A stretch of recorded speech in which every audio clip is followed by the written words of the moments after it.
3 جون 1998 کی صبح ایک جرمن فیملی کافی پی کر اپنے ٹرین کے سفر کو انجوائے کر رہی تھی۔ یہ ہائی اسپیڈ ٹرین میونک سے ہیمبرگ جا رہی تھی۔ صبح 10:30 کا وقت تھا اور ابھی تک سب کچھ نارمل تھا، لیکن ٹھیک 12 منٹوں کے بعد وہ فیملی تب خوف زدہ ہو گئی جب اچانک ان کے پاؤں کے نیچے سے اسٹیل کا ایک ٹکڑا فلور کو پھاڑ کر نکلتا ہے، وہ بھی سیدھا ان کی سیٹوں کے بیچ سے۔ لیکن یہ صرف ایک شروعات تھی۔ جرمن ہائی اسپیڈ ٹرین کی ہسٹری میں سب سے خطرناک حادثے کی 1950s کے آخر میں جاپان نے دنیا کو تب حیران کر دیا جب ان کی شنکانسن یعنی بلٹ ٹرین دنیا کی پہلی ہائی اسپیڈ ٹرین بنی۔ اس ٹرین نے پورے ملک کے شہروں کو آپس میں جیسے کنیکٹ کر دیا تھا اور سفر اتنا تیز بنا دیا کہ گھنٹوں کا سفر منٹوں تک آ پہنچا۔ جاپان کی دیکھا دیکھی فرانس اور اٹلی نے بھی اپنا ہائی اسپیڈ ٹرین انفراسٹرکچر بنایا اور پھر جرمنی بھی پیچھے نہیں رہا۔ جرمنی نے اپنا خود کا ہائی اسپیڈ ٹرین پروجیکٹ شروع کیا جس کا نام رکھا گیا ICE یعنی انٹر سٹی ایکسپریس۔ 1980s میں جب یہ ٹرینز منظر عام پر آئیں تو دنیا کو لگا کہ ٹرینز کا بس یہی فیوچر ہے۔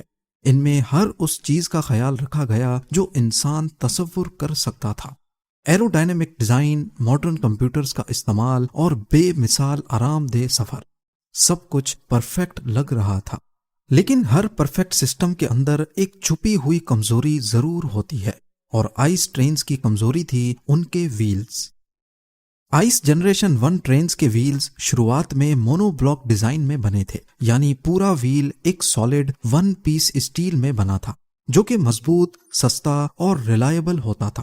پر اس مونو بلاک ویل میں ایک مسئلہ نوٹس کیا گیا۔ کچھ سالوں بعد پیسنجرز شکایت کرنے لگے کہ جب ٹرین ہائی اسپیڈ پر چلتی ہے تو اس میں ایک عجیب سی وائبریشن ہوتی ہے۔ بوفے کار جہاں فوڈ سرو کیا جاتا ہے وہاں پڑے گلاسز، چمچے، کانٹے وائبریشن کی وجہ سے آواز کرنے لگتے تھے۔ یہ وائبریشنز اور آوازیں سفر کو کافی ان پلیزنٹ بنا رہی تھیں، اور پھر آخرکار جب انجینئرز نے چیک کیا تو مسئلہ ویلز کے اندر تھا۔ مونو بلاک ویلز بے شک 1 پیس میں بنے تھے اور ویلز ہر سائڈ سے ایکولی بیلنسڈ بھی تھے، لیکن اگر کسی ایک سائڈ پر 5 گرام کا وزن بھی بڑھے گا تو ہائی RPM پر یہ ایکسٹرا ویٹ کا ڈفرنس ویل میں وائبریشن پیدا کرے گا، اور اصل میں ہو بھی کچھ ایسا ہی رہا تھا۔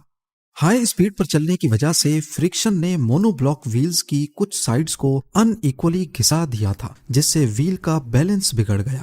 سلو اسپیڈ پر تو محسوس نہیں ہوتا تھا، لیکن جب یہ ان بیلنسڈ ویل 250 km/h پر گھومتا تو پوری ٹرین میں ایک وائبریشن ہونے لگتی۔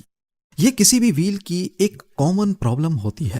گاڑی کے ویلز میں بھی اگر کسی ایک سائیڈ پر 2 پنچر ایک ساتھ لگائے جائیں تو اس طرف صرف کچھ گرامز ہی صحیح لیکن وزن بڑھ جاتا ہے، جو تیز اسپیڈ میں وائبریشنز پیدا کر سکتا ہے۔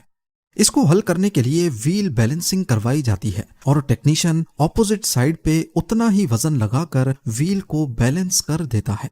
پر ٹرین کے لاتعداد پہیوں کو بیلنس کرنا ایک بہت ہی مشکل کام ہو سکتا ہے، خاص کر اگر وہ ایک ہی پیس میں بنا ہو، اور ویلز کو ریپلیس کرنا بھی نہ صرف مشکل بلکہ کافی کاسٹلی پڑ جاتا ہے۔ لہٰذا جرمن انجینئرز نے آئس ٹرینز کے اس مسئلے کو فکس کرنے کا ایک نیا سولوشن نکالا، اور وہ تھا ریزیلینٹ ویلز۔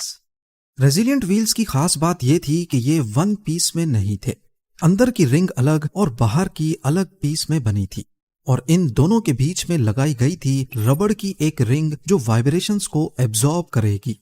یہ ڈیزائن خاص طور پر اس وجہ سے اپنایا گیا تاکہ جب کبھی آؤٹر ویل گھسے گا تو صرف اسی پارٹ کو ریپلیس کر دیا جائے گا، نہ کہ پورے ویل کو۔ اس وقت جرمنی کی ٹرامز میں بھی یہ ڈیزائن استعمال ہو رہا تھا، لیکن مسئلہ یہ تھا کہ ٹرامز صرف 30 km/h پر چلتی تھیں اور آئس ٹرینز کو 250 km/h پر چلنا تھا۔ یہ ایک بہت بڑا مسئلہ تھا جس کی باریکی کے بارے میں آپ کو آگے چل کر پتہ چلے گا، پر اس وقت اس پر کسی نے دھیان نہیں دیا۔ ایگزیکٹوز نے بنا کسی ٹیسٹنگ کے ریزیلینٹ ویلز کا ڈیزائن اپروو کر دیا، اور پھر 1992 میں تمام ہائی اسپیڈ ٹرینز پر یہ نئے ویلز لگا دیے گئے۔ کچھ سالوں تک سب کچھ ٹھیک چلتا رہا، لیکن 1997 میں ہینوور کی ٹرام کمپنی اسٹرا نے ایک شاکنگ چیز ڈسکور کی۔ انہوں نے اپنی ٹرین کے ویلز میں کچھ کریکس نوٹس کیے. انہوں نے اپنے کریکڈ ویلز کے پارٹس بدل دیے اور احتیاطاً یہ بات ڈوئچے بان کو بھی بتا دی جو جرمنی کی نیشنل ریلوے کمپنی تھی. مگر کیونکہ اس وقت آئس ٹرینز میں وائبریشنز کی کوئی شکایت نہیں تھی، اسی لیے ڈوئچے بان نے اس وارننگ کو نظر انداز کر دیا. اور پھر ٹھیک ایک سال بعد 3 جون 1998 کو سب کچھ بدل گیا. صبح 10:30 بجے آئس ٹرین 884 ہینوور اسٹیشن سے ہیمبرگ کے لیے نکلی. ٹرین میں ٹوٹل 14 کوچز تھیں، 2 پاور کارز اور 12 پیسنجر کارز.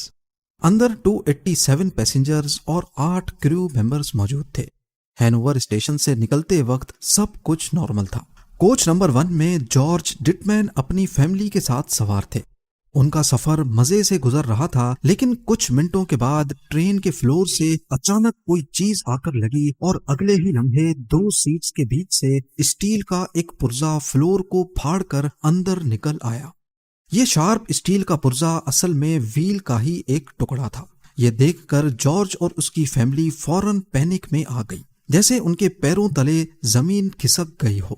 جس تیزی سے وہ لوہا اندر آیا، اگر وہ تھوڑا سا لیفٹ یا رائٹ ہوتا تو اس کی فیملی زندہ نہیں بچتی.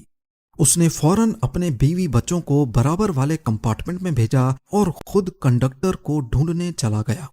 کنڈکٹر اس وقت تیسری کوچ میں موجود تھا.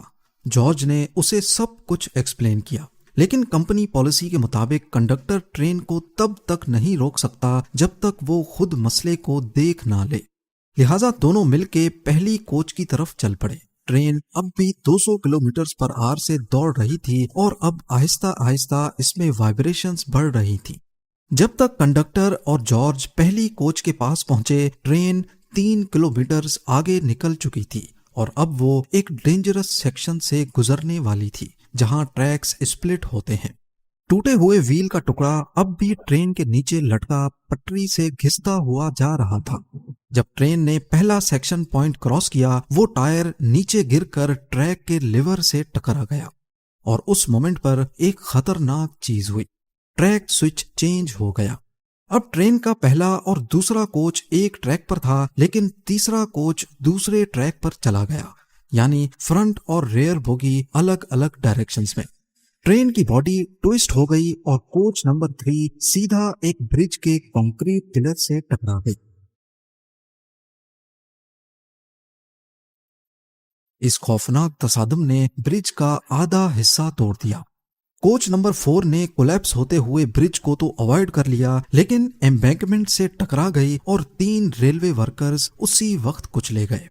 کوچ نمبر 5 اور 6 گرتے ہوئے برج کے 300 ٹن کنکریٹ کے نیچے دب گئیں. ان دونوں کوچز کی ہائٹ بعد میں صرف 6 انچ بچ گئی. جی ہاں، صرف 6 انچ. پیچھے سے آنے والی باقی کوچز 7، 8، 9 اور 10 فل اسپیڈ پر ایک دوسرے سے ٹکراتی گئیں اور کسی کاغذ کی طرح فولڈ ہوتی گئیں. صرف پہلی 2 کوچز جہاں جارج اور اس کی فیملی تھی وہ بچ گئیں اور فرنٹ لوکوموٹیو 3 کلومیٹرز آگے جا کر رک گیا. جس وقت کوچ نمبر 3 برج سے ٹکرائی تھی اس وقت انجینئر اور ڈرائیور کو ایک جھٹکا ضرور لگا تھا، لیکن وہ اس بات سے بالکل لا علم تھے کہ ان کے پیچھے کیا قیامت گزر رہی ہے. جہاں یہ قیامت خیز حادثہ پیش آیا وہاں ایشیڈ نامی ایک چھوٹا سا ٹاؤن تھا. جب وہاں کے لوگوں نے دھماکے کی آواز سنی تو سب دوڑ کر موقع پر پہنچ گئے. ان کے سامنے جو منظر تھا وہ شاید زندگی بھر کبھی بھول نہیں پائیں گے. ٹوٹی ہوئی کوچز، لوہے کے ٹکڑے، آگ اور لوگوں کی چیخیں. کچھ لوگ برج کے ملبے کے نیچے پھنسے تھے، کچھ اپنی سیٹس میں اٹکے ہوئے تھے اور پریشر پروف ونڈوز اتنی مضبوط تھیں کہ انہیں توڑنا آلموسٹ ناممکن تھا. ریسکیو ورکرز کو ہیوی مشینز بلوانی پڑیں، لیکن پھر بھی پھنسے ہوئے پہلے لوگوں تک پہنچنے میں کئی گھنٹے لگ گئے.